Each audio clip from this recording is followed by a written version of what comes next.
Welcome to another episode of Hot Zone. I'm doing this one solo today.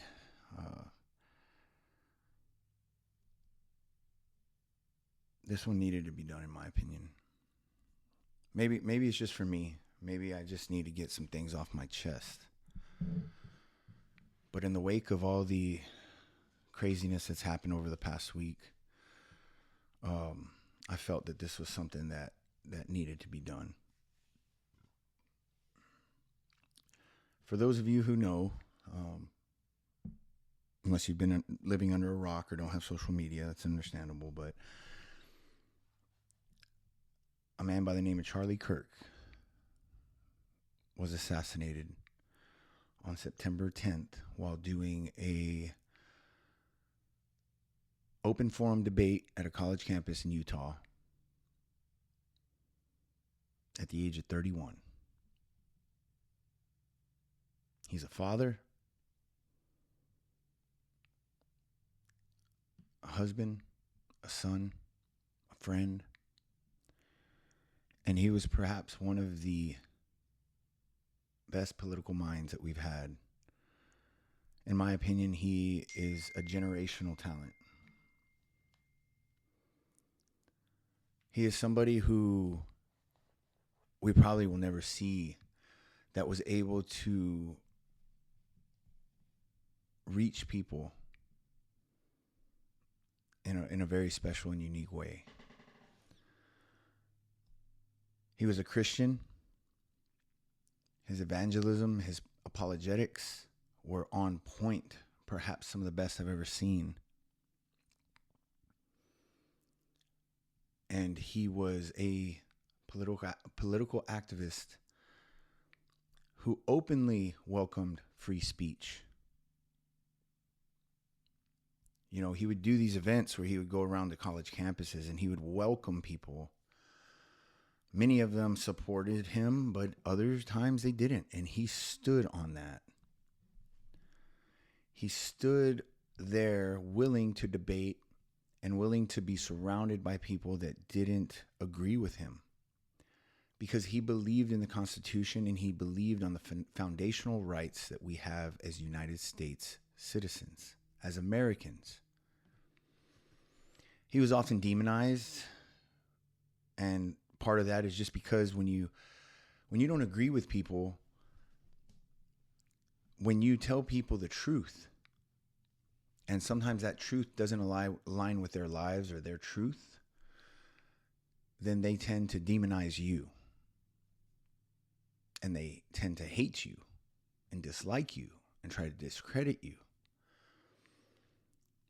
And he didn't care about any of that because he had a mission. He was a man of God.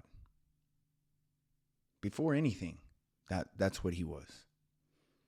A man of God, baptized in 5th grade when he gave his life to the Lord. When he recognized, as he states, that he lived filled with sin and the only road that sin takes you is to death. It scared him. He realized he needed Jesus and he gave his life to the Lord.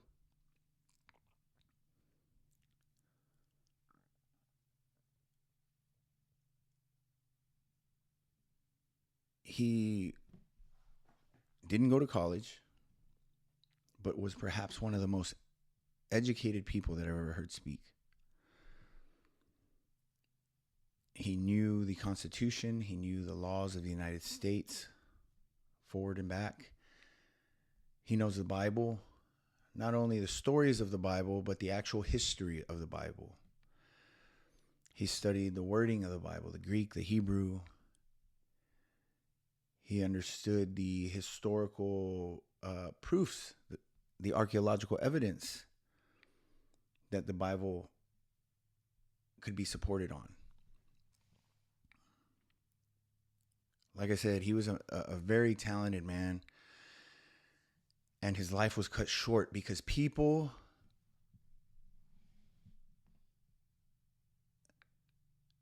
that want to be accepted, people that claim fascism and bigotry, people that want you to accept their lifestyle but are unwilling to listen to yours took his life. Now, it was one person, one bullet, shot from a high-powered rifle 200 yards away. Supposedly, they have the person in custody. I don't know much about that. But what I do know is that he was killed because of his beliefs. And that just blows my mind. But that's where we've gotten to as a nation. That's where we've gotten to as a country. We live in a country that prides itself on freedom of speech. Yet when you say something that other people don't agree with, they can no longer have a debate with you.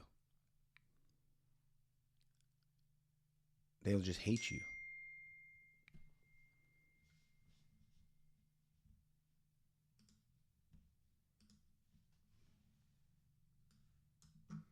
The minute that you prove them wrong, they'll start accusing you of things, much like they did him. They called him a bigot because he didn't agree that a 30-year-old man should be able to identify as a woman and share the same restroom as his daughter. They called him a fascist. Even though he would have these open forum debates, and in fact, when the crowds would start to get a little rambunctious and wild, he would tell them to calm down and give respect to the speaker so that they could ask their question without being scrutinized or heckled. He never hated on anybody. He simply would tell people that he didn't necessarily agree with what their lifestyle choices were. He would have arguments about their politics, and then he would ask you to prove him wrong.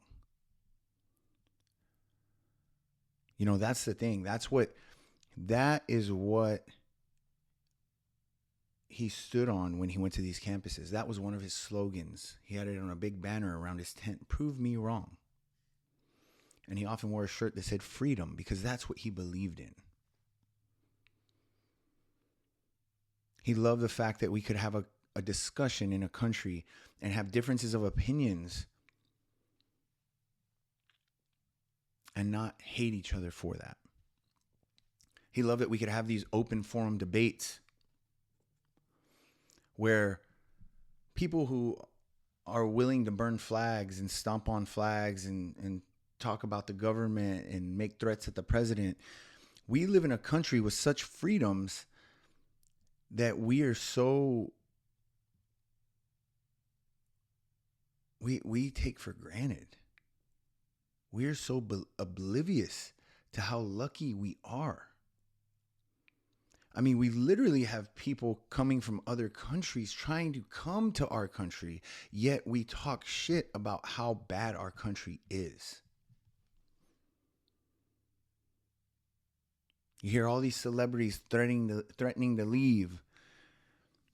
They're still here because they know the truth. And the truth is, the United States, with all its ugliness and all its past history, is still the best country today to live in, to prosper in, to grow in. No matter what your race, no matter what your ethnicity, no matter what your skin color, the opportunities that are provided here in the United States are better than any other country in the world. And because of that, you have people of color that are making it through the ranks, making it to the highest positions, including the President of the United States.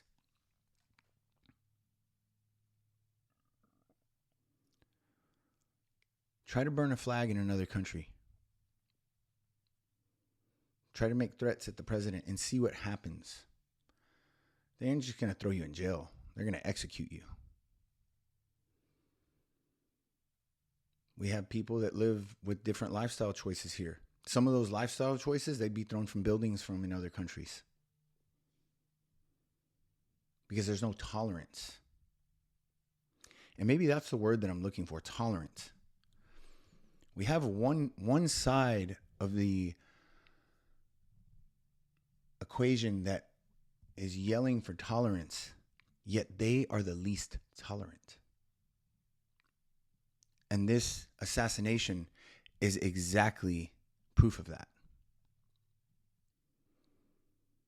Everything is fine when you agree with people. Everything is fine with you when you don't go against the grain. But the minute that you tell them they are wrong, that's when all the hate comes. And hate is evil. To see some of the reactions of these people, even on my own social media, it's just mind-blowing. Mind-blowing. A man lost his life. A father. A husband. And people are celebrating. People are laughing. What is wrong with us as a society? Have we gotten to that point where we have no empathy? We have no sympathy for human beings? Life is precious.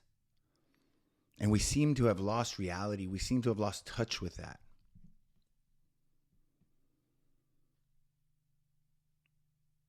We hate somebody because they don't believe what we believe. You know, that's the greatest thing about Christianity, in my opinion, is that we're not taught to hate. And yes, it's been defiled and it's been perverted and it's been used and weaponized, the Bible has. But that's not what it was intended for. And that's not what Christ promoted or preached. And that's what Charlie Kirk did so greatly. He was an evangelic, I can't even say the word. He was an evangelical preacher, an apologist, who was able to so uniquely combine those things with his political strategy. He didn't just teach people about right from wrong. He taught people about God. He preached the gospel up until his last breath. In fact, they have him recorded, and some of the questions that were asked, he was preaching the gospel right up until his death. He was martyred. Make no mistake about it. Whatever demonic entities have filled this shooter with hate, they thought that they could silence the voice of reason and truth. Because, you know, the thing about truth, even in our own lives, you start talking to people and you start giving them the truth about their lives that they don't want to hear, they're going to demonize you. They're going to make you the bad guy. They're going to make you the bad person because you don't agree with the things that they're doing and the ways that they're going. But that's not what love is. Christ says he didn't come to bring people together. He came to separate us. Father from son, mother from daughter. He came to do that because the truth is the only thing that will set us free. And people hate the truth. People hate when you start talking to them about their lifestyle choices and that those lifestyle choices are going to lead them down a path of destruction. But that's what love is. Love is having the courage to be able to step up and do that. Love is not seeking your own comfort, right? Because we all know it's very uncomfortable to approach somebody, especially somebody we love, and tell them the truth. Tell them that they shouldn't be dating this person because it's toxic. Tell them that they shouldn't be drinking as much because it's not good for them. Tell them that they shouldn't be eating as much, that they should start exercising because their body is deteriorating before their eyes. Telling them that they need to change their lifestyle choice up because it's not conducive to a happy, healthy life. That's what truth is. And that's what he preached. And some people can't handle the truth.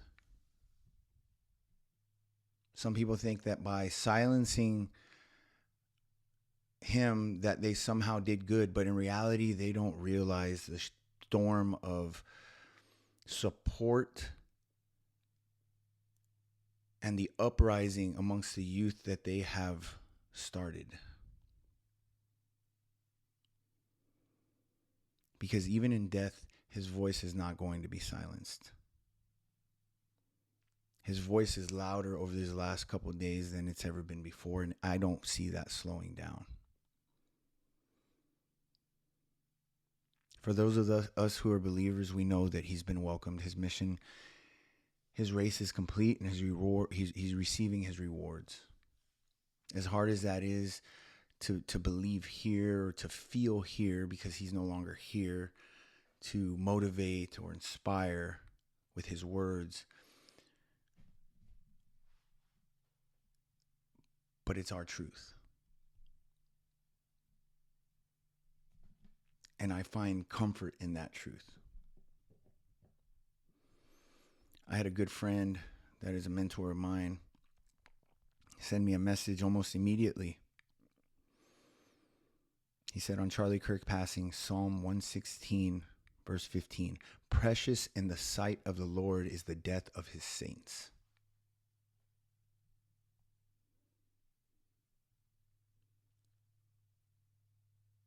I said, I can't believe he died, brother. He said, yeah, very sad, but I admired his faith and bravery to the very end. That's how Charlie Kirk will be remembered. Let his videos play on. Let his invaluable lessons and the knowledge that he have forever be passed on to the youth. Let his courage and his bravery be remembered through our actions.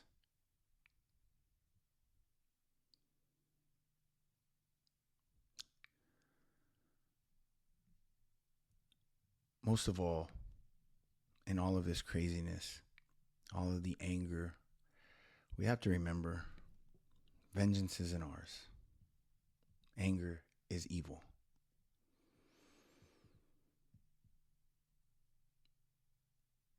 We have to be careful the emotions that get stirred up during times like this, and we have to keep the faith.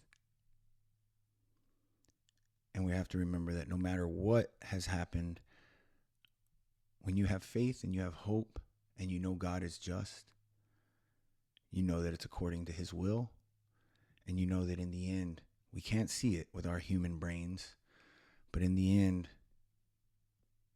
the Almighty, the glorious, the miraculous, he has a plan. Thank you guys for tuning in. God bless.